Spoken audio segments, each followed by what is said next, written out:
Ngayong kasagsagan na ng pasukan, ang mga chikiting always on the go. Kaya para hindi sila manghina, paghandaan sila ng masasarap at masusustansyang merienda.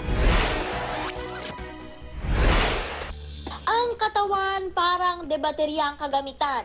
Sa umpisa, tayong mga teen, puno ng energy.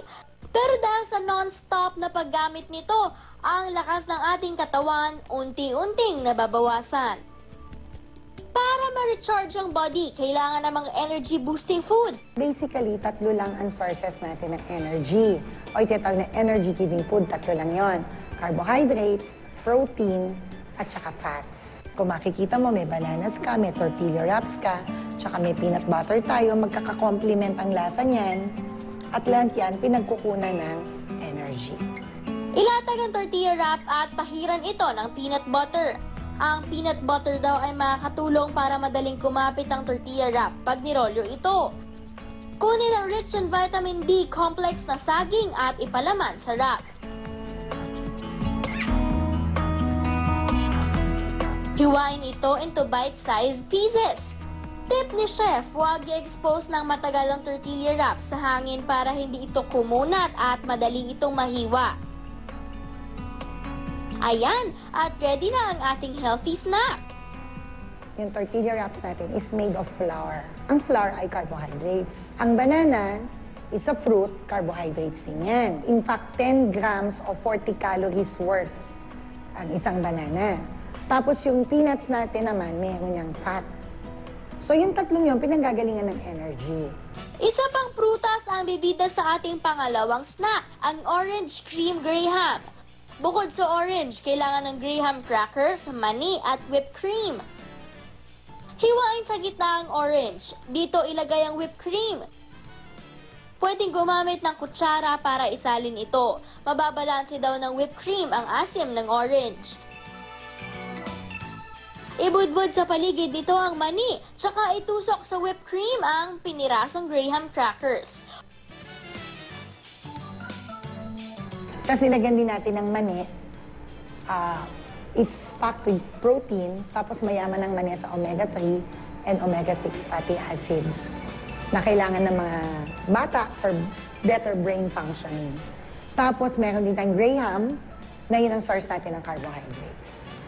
Winner sa sustansya, lasa at itsura ang snack na ito na makakapagpalakas ng immune system dahil sa orange. Okay, itong susunod natin gagawin ang tinatawag na hard-boiled egg dip.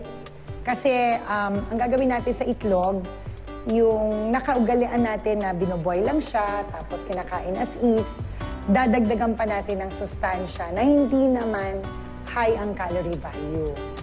Ihanda na ang itlog, mayonnaise, pipino at carrot. Chef, ba't po yan yung gagamitin nating stick? Okay, kasi alam mo naman na ito ay may flour. Flour ang ginamit natin dito. So kapag may flour, carbohydrates yon na pangunahing source natin ng energy. Ang nilagang itlog ituhog sa pretzel. Pahiran ang tuktok nito ng mayonnaise. Source of energy din daw ito dahil sa taglay nitong fat. Isawsaw na ang itlog at tinadtad na carrot at pipino.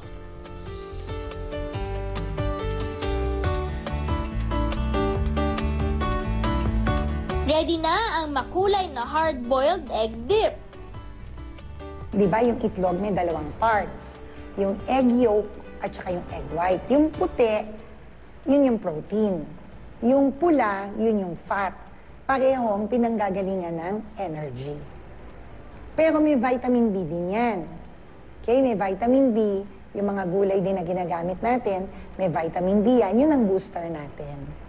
Para yung energy na nanggagaling sa protein and fats, matatransform ka agad into energy. Tuloy-tuloy ang pagbibigay namin ng energy sa susunod nating bite-sized snack.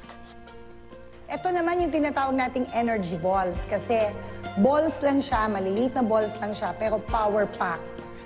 Power-packed siya ng energy-giving food at saka yung booster na tinatawag natin, okay?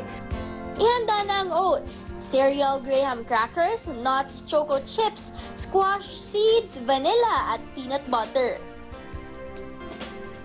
Sa isang bowl, paghaluin ng oats, crushed graham crackers at cereal. Idagdag ang dinurog na mani, choco chips at squash seeds. Isunod na ang pampalinamnam na vanilla. Huling ibuhos ang peanut butter. Bukod sa fat nitong magbibigay enerhiya, ito rin ang magpapakapit sa mixture. Last step, ang pagporma ng mixture into balls.